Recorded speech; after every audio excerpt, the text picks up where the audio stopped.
There's a feeling most people never put into words. It's that strangeness of being in the middle of your own life, at work, at home, in a conversation, and suddenly realizing you're there as if you were a character in a play someone else wrote. The set is spot on, the script works, the lines come out at the right moment, and yet something inside doesn't fit. A subtle, persistent dissonance that doesn't have an easy name. Less than sadness, more than boredom. The feeling of inhabiting an existence that works, but isn't entirely yours. Hermann Hesse spent his entire life writing about this. About the pain of being a stranger inside yourself.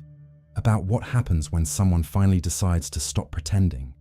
And about the long, winding, and absolutely necessary path back to who they really are. Demian, Siddhartha, Steppenwolf, Narcissus, and Goldmund. These books aren't fiction in the ordinary sense. They're a kind of lantern.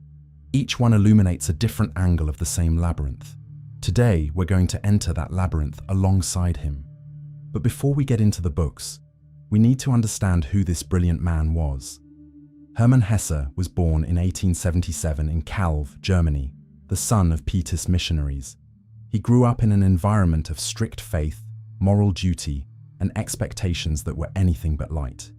The family had a clear plan for him, and that plan involved theology, discipline, and continuity. At 13, he was sent to a seminary in Maulbronn. He didn't last long. He ran away. He was sent back, and the world he returned to was too small, too tight, too wrong. He didn't write about the wolf and the steppe as an aesthetic metaphor. He wrote it because he lived from the inside what happens when the life you were handed has no room for what you really are. He turned that pain into literature before he had the words to name it. From the perspective of the adults around him, he was a troubled kid who refused to fit the mold. From his perspective, and that's the perspective that matters here, he was someone who simply couldn't lie to himself about what he was. And that inability to lie is the thread that runs through all of his work. Not the inability to be tactful, to adapt, to function in society. He learned how to do all of that.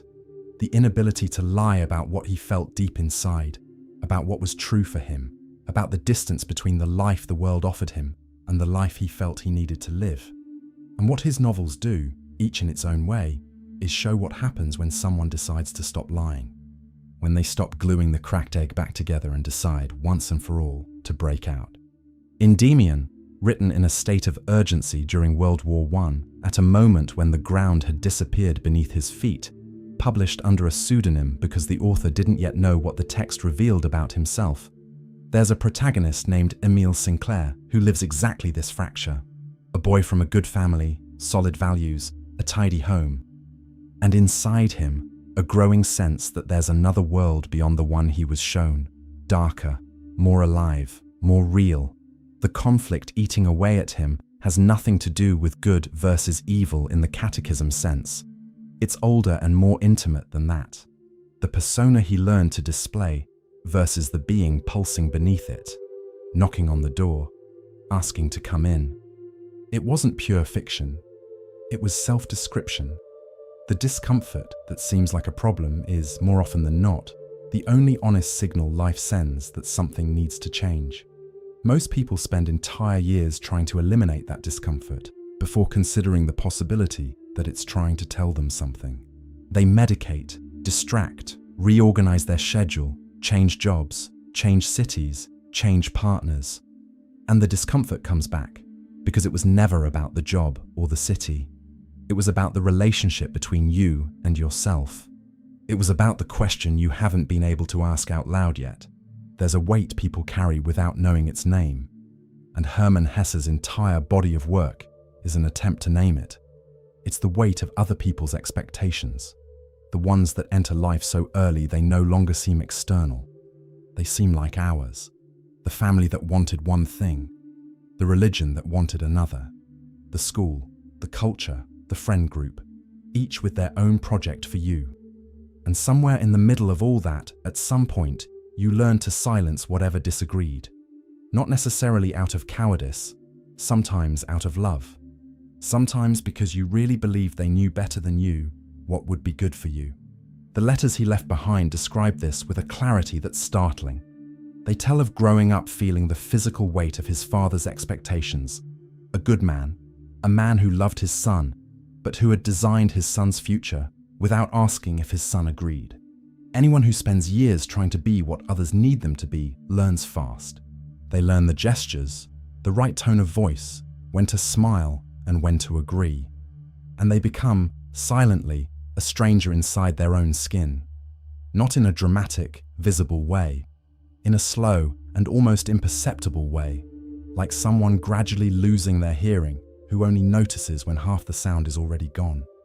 Sinclair Endymion carries this fracture from childhood. There exists inside him a bright world, the world of family, rules, respectable Sundays, and a dark world, the world of the street, of danger, of what pulses and has no name. And the greater drama, what hurts in a specific way, isn't that the dark world exists. It's the shame he feels for being drawn to it, the sense that being fully himself would be somehow a betrayal of what he loves. A lot of people grow up with exactly this, the muffled perception that certain parts of them are too big, too strange, too complicated for the space the world reserved for them. The answer the books offer, uncomfortable, honest, is that this isn't a flaw, it's a given. And what you do with it is perhaps the only decision that truly matters in adult life.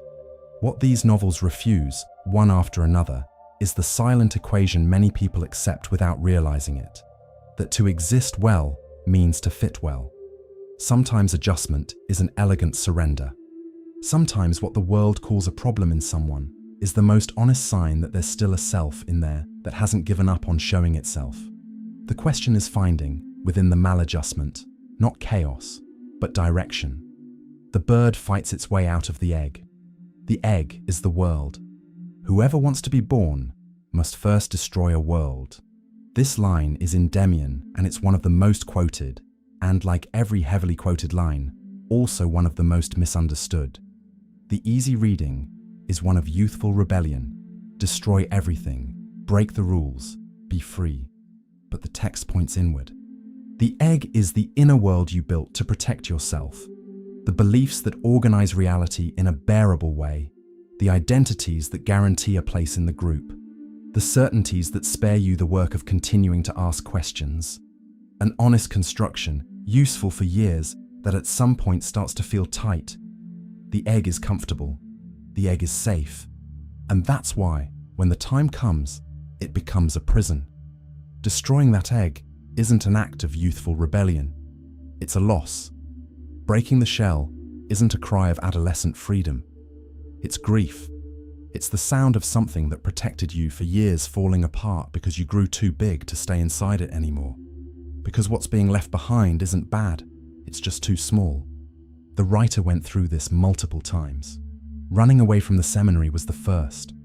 Abandoning the family project, with all the guilt, crisis, and disorientation that implied. But it wasn't the last. Each book represented to some degree the destruction of a previous world. Every time he found a way of thinking about himself that seemed definitive, life found a way to show him it wasn't. The second marriage that fell apart, the period of darkness that produced Steppenwolf, the isolation in Montagnola. Each of these moments was an egg that had to be broken for something larger to be born. What no one warns you about, and what his work implicitly warns about in almost everything, is that the break from what no longer serves you is just the beginning. The hard part isn't breaking the egg, it's what comes after. The period when the old world no longer exists and the new one hasn't taken shape yet. That interval between what was and what will be is the most frightening part of this whole process, because you're completely without support, without the old ground, without the new ground. Just the void that, if you don't run from it, begins to reveal what really is. The rupture, then, opens a space. What you do with that space, that's what matters. Steppenwolf is probably the strangest book in his entire body of work, and also the most honest about the specific condition of the intellectual who has lost himself. Harry Haller is in his early 50s, loves Mozart and Goethe, despises the modern world with impeccable elegance, and is, without much doubt, on the edge of an abyss he himself helped dig. What the novel puts on stage is something many people recognize, but few admit. The possibility of being cultured, sensitive, and absolutely miserable at the same time. Of understanding a lot about the human condition in theory, and knowing absolutely nothing about your own life in practice. Harry believes he's made of two irreconcilable natures. The wolf, instinctive and wild, which hates conventions and would rather live on the margins, and the man, civilized and restrained, who loves high culture and the refined forms of existence. And he believes these two can never coexist in peace, that the conflict between them is his particular curse, proof that he was made wrong, that he's fundamentally unsuited for any world that exists. The novel spends its entire length dismantling this belief, not by arguing directly against it, but by showing, with a disturbing patience, what happens when you follow that belief to its end, when you close yourself into a single identity and deny everything that doesn't fit into it. You can be generous and envious. You can be brave in one situation and a coward in another completely similar one. You can love someone truly and at the same time want distance. You can have solid convictions about politics and be in conflict with yourself when it's time to live by them. This isn't pathological inconsistency. It's being human. The person who insists on being absolutely consistent is, most of the time, just being rigid. And rigidity is always a form of fear. Steppenwolf was written during one of the most turbulent periods of its author's adult life. His second marriage had fallen apart. He was going through the kind of disorientation that midlife imposes on anyone who has stopped lying to themselves. And the world around him, the Weimar Republic, the rise of German nationalism, seemed to be losing its mind in ways he recognized as sinister. Harry Haller isn't a character invented from the imagination of a well-rested writer. He's a character torn from within, with urgency and some pain. What the book proposes, and the magic theatre, the most dreamlike and disconcerting sequence, makes this explicit in an almost hallucinatory way, is that health has a different texture than most people imagine. It doesn't live in linearity, or in the choice between the wolf and the man. It lives in something harder, learning to include both without being destroyed by either, finding, within your own complexity, not an enemy, but the raw material for a more complete life. There's a specific danger the second book never fails to see, and that Steppenwolf puts on stage with an uncomfortable cruelty, isolation that turns into cynicism. When you start distancing yourself from conventions, expectations, and the roles that suffocated you, there's a phase of real relief, the feeling of freeing yourself from something heavy. But that phase can become another trap if you're not careful. You start looking at the ordinary world with distance, then with irony, then with contempt. And suddenly, without realizing it, you're using self-knowledge as an excuse to completely close yourself off. What was liberation became a wall. You traded one prison for another. Harry Haller does exactly this. He uses his sensitivity as a wall. He uses his intelligence as justification for not connecting. He spends his days in his room, looks down on average humanity, and at the same time suffers from a loneliness that is as precise and constant as a toothache. In Letters and Memoirs, the author admitted recognizing this in himself, that his contempt for the world was, frequently, a defense against the pain of belonging to it.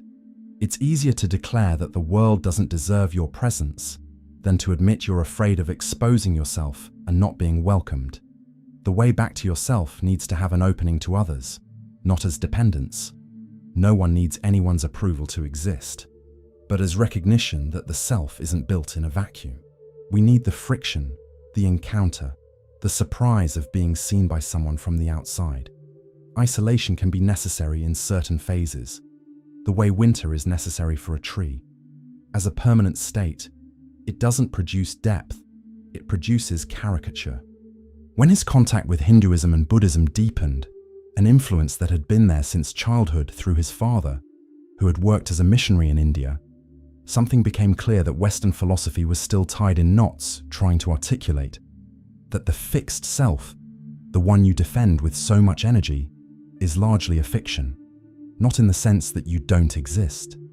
In the sense that the version of you that you believe is stable, defined, and permanent is much smaller than what you really are. It's a slice. It's the character you built to handle the demands of life in society. Useful, necessary, but not the totality. What fascinated him about this Eastern thought was the idea that identity isn't an object you find and keep, as if it were a lost key you finally find under the couch. It's something that's continuously recreated in contact with experience, that the self is a process, not a thing. That clinging to a fixed version of yourself is like trying to hold water with your fingers. The effort speeds up the loss. Siddhartha is the book where this idea takes its clearest and most beautiful form in his entire body of work. The protagonist is a young Brahmin, handsome, talented, admired by everyone. He renounces everything, family, comfort, the sacred doctrines he memorized, to find the truth. He sits at the feet of the wisest masters who exist. He learns everything they have to teach, and then he leaves. Not because the masters are weak, but because he realizes that enlightenment isn't information you receive from another person. It's an experience you live in your own flesh. He reaches the point where he stands before the Buddha himself and refuses the teachings, not out of youthful arrogance, but because he understands that Buddha's path is Buddha's path, that no guide, however precise, replaces the crossing. You can have the most detailed description in the world and still not know the terrain until your feet have walked through it.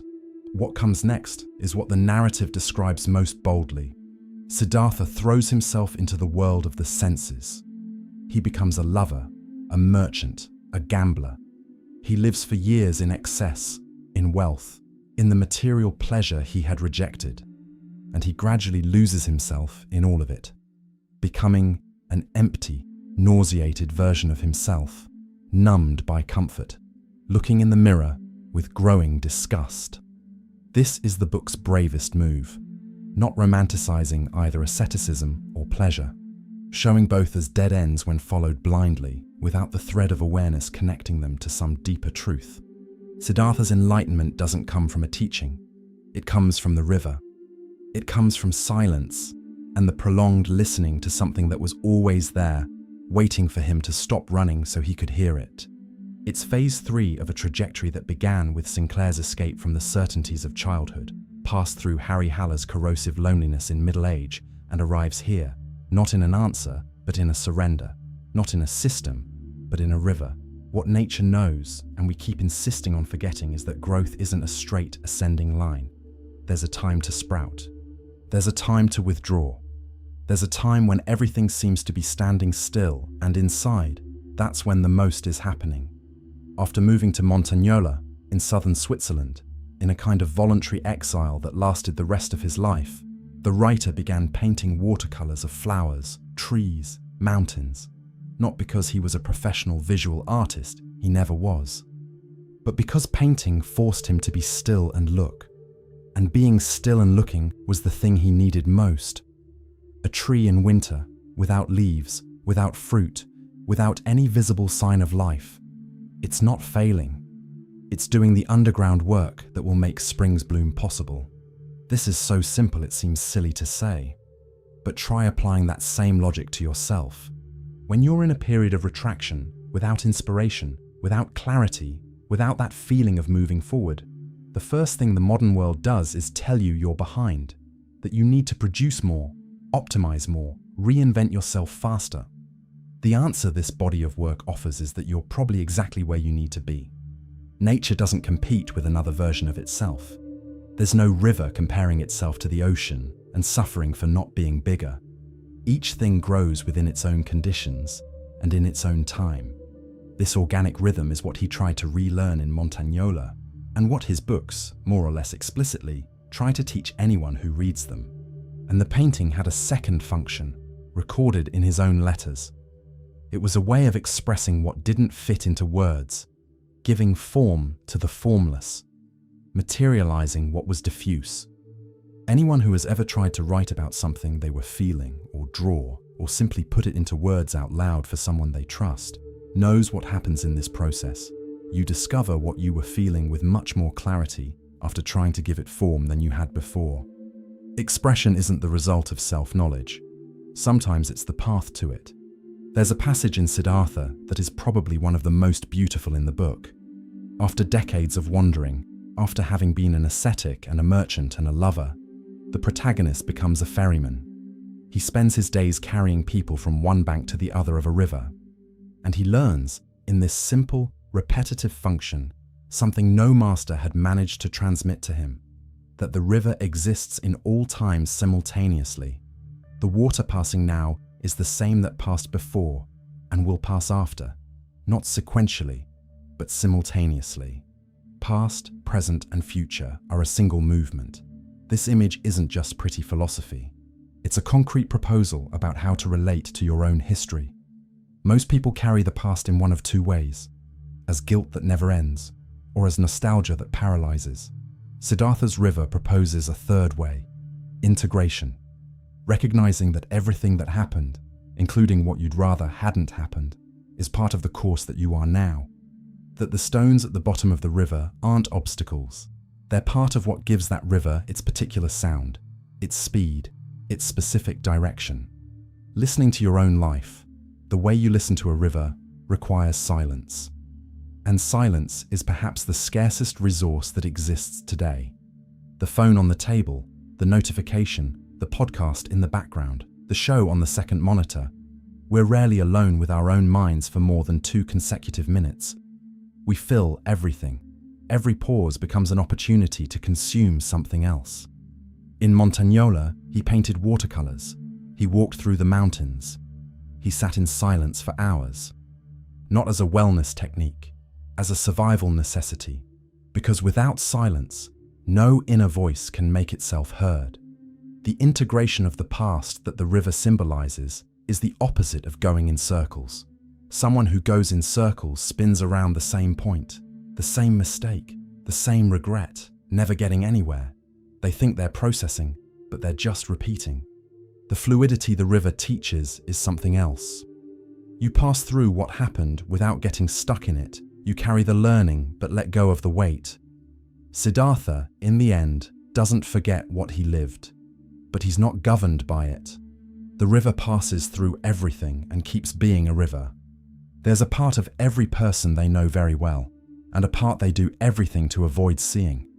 Demian called this invisible zone the shadow, not in the sense of evil, but in the sense of everything that was pushed out of the light for being inconvenient, embarrassing, or frightening. It could be aggression. It could be a need for affection. It could be unbridled ambition.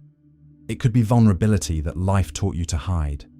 It could be rage or jealousy, or the desire for attention that you learned to call weakness. The content varies from person to person, but the mechanism is always the same. You learn that a certain part of you isn't welcome in the space where you live, so you repress it. And it disappears from your consciousness. But it doesn't really disappear. It goes underground. And from there, it keeps operating. Here's the thing: most religions and moral systems would rather you not know. What you exile from yourself doesn't disappear. It just changes address. It keeps operating, but now without your supervision. That's why Demian introduces Abraxas, an ancient, Gnostic figure that theology books prefer to pretend doesn't exist. A deity that carries within itself both the luminous and the dark, the sacred and the forbidden, without hierarchy between them. Not as an aesthetic provocation, as a map of what a human being really is when no one's watching. The reading the novel makes of Abraxas has something subversive about it, almost clandestine. Any system, religious, philosophical, therapeutic, political, that promises to eliminate a part of you in favor of another is selling a mutilation disguised as salvation. The promise that you can be entirely light, entirely consistent, entirely clean of shadow or instinct or contradiction is a promise that produces fractured people who don't recognize their own fractures. And fractures that aren't recognized don't heal. They get infected. The shadow reveals itself in moments of disproportion, the rage disproportionate to a small criticism, the shame that paralyzes for hours after a casual comment. The hostility that appears without warning in front of someone you deep down admire. These moments aren't about what happened. They're about what's been carried, nameless, for a long time. The book doesn't invite an analysis of these reactions. It invites a more difficult honesty, admitting that what disturbs you most is, almost always, the tip of something that hasn't been looked at head-on yet. What is integrated with awareness stops acting behind your back. What is denied grows stronger.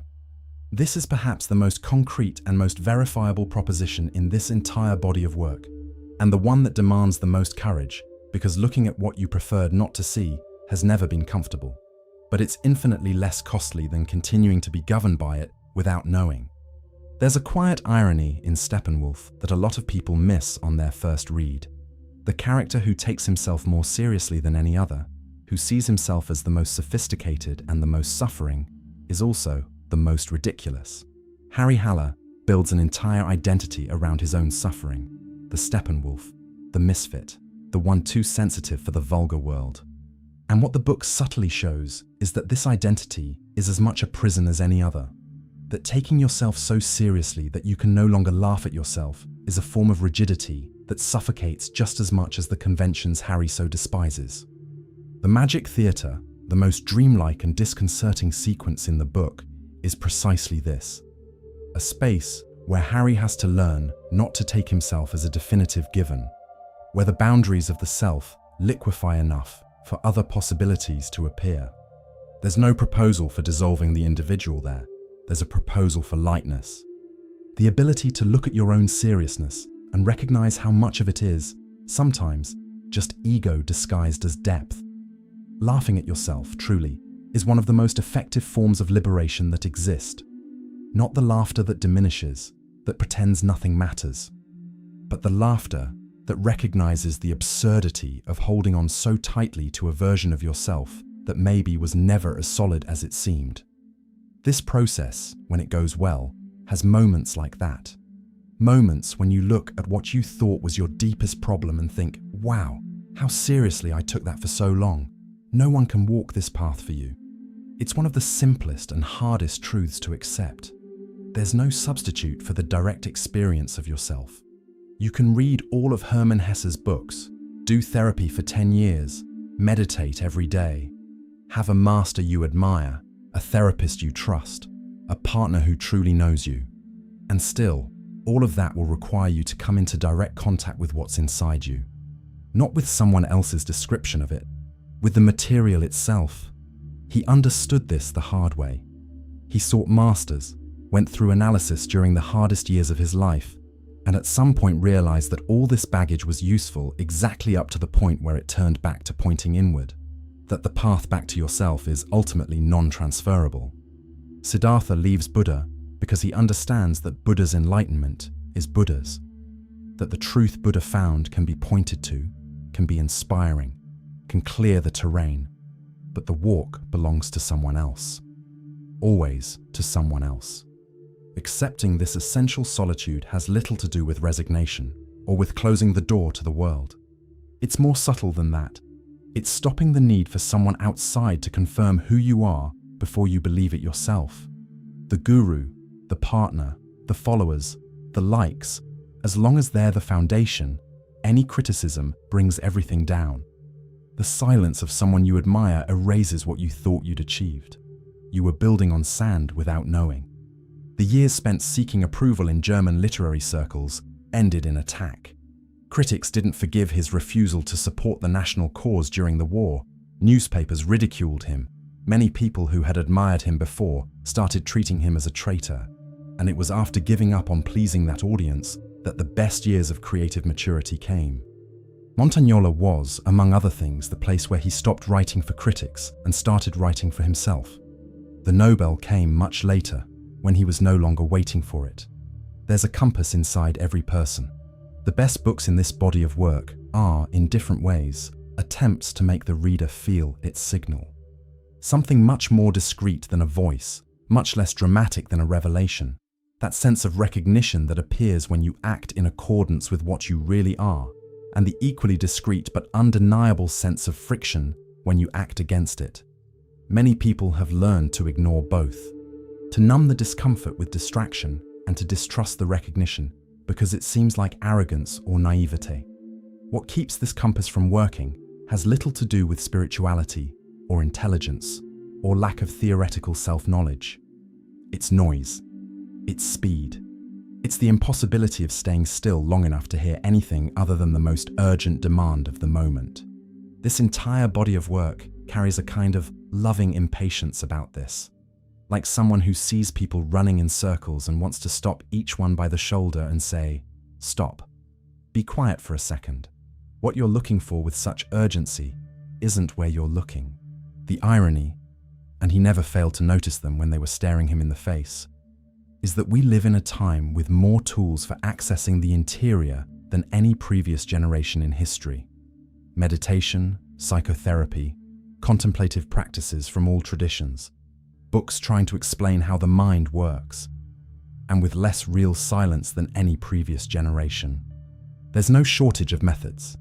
What's missing is the willingness to sit with the discomfort that silence brings. Because when you stop running, what appears first isn't peace.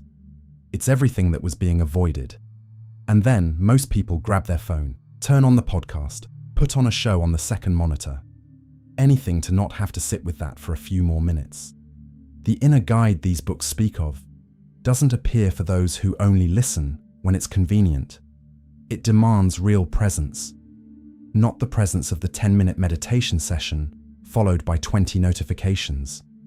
The long presence, uncomfortable sometimes, of someone who has truly decided to pay attention. He himself found this painting watercolors in Montagnola. Others find it in other things.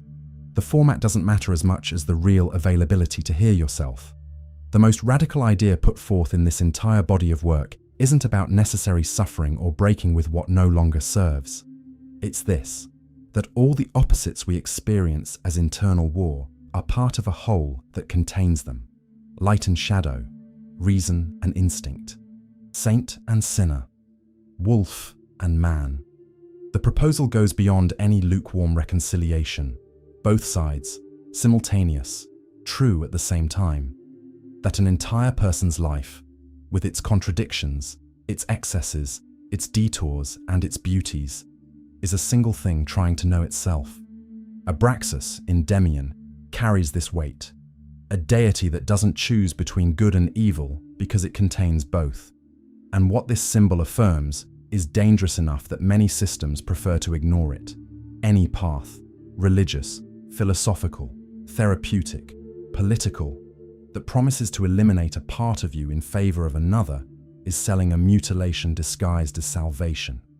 The promise that you can be entirely light, entirely consistent, entirely without shadow or instinct or contradiction, is a promise that produces fractured people who don't recognize their own fractures, and fractures that aren't recognized don't heal. They get infected. Learning to live with the tension between opposites without being destroyed by it, discovering that you can contain your own complexity without it tearing you apart, this has a different quality than any balance achieved by eliminating half of what you are. You can be contradictory without disintegrating, change without betraying who you were, include the wolf without becoming entirely wolf. This form of maturity has no arrival date, no certificate, and doesn't show up in any profile picture. It's silent, it's internal, and it's probably the most important thing a person can build over the course of a lifetime. At the end of Siddhartha's long journey, after everything, the teachings, the excesses, the loss, the decades of river, what he does is become a ferryman, not an enlightened figure on an altar, not a guru surrounded by followers who come from far away to learn. A ferryman, a simple, humble, necessary function. He carries people from one side to the other, listens to the river, lives in the present in an absolutely direct way. There was something very specific being said with this choice, that inner transformation doesn't produce grandeur, it produces presence. The person who has gone through this process doesn't come out of it as someone who moved up a category, who's now above common problems. They come out as someone who can finally be where they are, truly, without half their attention somewhere else. Returning to the world after coming into contact with what's real inside you isn't a return to the same point. The situations are the same, often. The work, the relationships, the conflicts that weren't resolved. But the relationship with them changes. Choices start coming from a more honest place. You stop doing things out of fear of others' opinions automatically. You start noticing when you're doing it. And noticing, the possibility of truly choosing emerges. Hermann Hesse received the Nobel Prize in Literature in 1946, after decades of being attacked by critics and loved by readers. He died in 1962 in Montagnola in his sleep. He was 85 years old and corresponded with readers from all over the world almost until the end. Especially young people, especially those who felt they wouldn't fit into the world that had been presented to them. These readers found in his books not answers, but the rare recognition that the question they carried was legitimate, that the discomfort was a signal, not a defect. Self-knowledge moves in a direction, not toward a destination. There's no arrival point where someone finally finds themselves and can rest with the question resolved once and for all. What exists is the path itself, made of cycles, of setbacks, of revelations followed by new layers of opacity, of broken shells that reveal larger shells. His memoirs record this. Every time he found a master or a philosophy that seemed to have all the answers, he had to follow it until the point where his own path forked again. Because the trail is always the trail of one, traced with each step by whoever walks it and no one else. The courage this requires has little to do with heroism. It's the smaller and more demanding courage to keep being honest with yourself in a world that rewards performance.